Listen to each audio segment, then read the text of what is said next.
माझं सोलापूर न्यूजमध्ये आपल्या सगळ्यांचं स्वागत. लोकनेते स्वर्गीय ब्रह्मानंद मोरे यांच्या 26व्या पुण्यस्मरणानिमित्त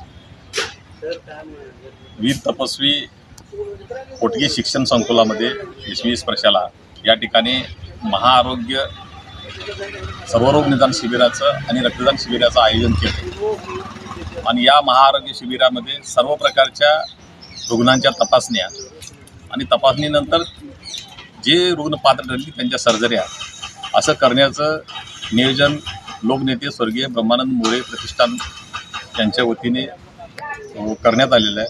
आणि या कार्यक्रमाला आप्पाजींच्या दिव्य सानिध्यामध्ये हा कार्यक्रम संपन्न होणार आहे. तर उद्याच्या कार्यक्रमाचं निमंत्रण देण्यासाठी आम्ही आज आप्पाजींना आलो होतो आणि आप्पाजीला कार्यक्रमाचं आम्ही निमंत्रण दिलो.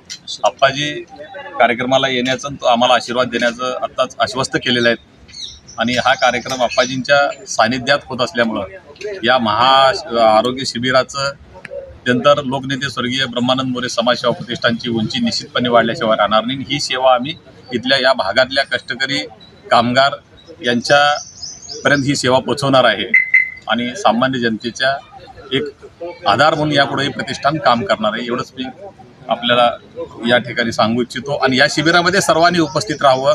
गोरगरीब, दीन, दलित, पीडित, शोषित, वंचित या सर्व घटकांनी या शिबिरात उपस्थित राहावं आणि आपल्या आरोग्याची तपासणी करून आपलं चांगल्या आरोग्यासाठी या शिबिरामध्ये आवर्जून उपस्थित राहावं असे आवाहन करतो. या महाआरोग्य रोग निदान शिबिराचं आणि रक्तदान शिबिराचं उद्घाटन आदरणीय विजयकुमार देशमुख मालक यांच्या अध्यक्षतेखाली व किरण मालकाच्या मार्गदर्शनाखाली आणि या कार्यक्रमाला खानापूरचे आमदार सुहास बाबर साहेब आणि मूर्तिजापूरचे आमदार हरीशभाऊ पिंपळे साहेब हे 2 आमदारांच्या प्रमुख उपस्थितीत हा कार्यक्रम संपन्न होणार आहे. माझं सोलापूर न्यूज या यूट्यूब चॅनलला सबस्क्राईब करा आणि बेल आयकॉन प्रेस करायला विसरू नका.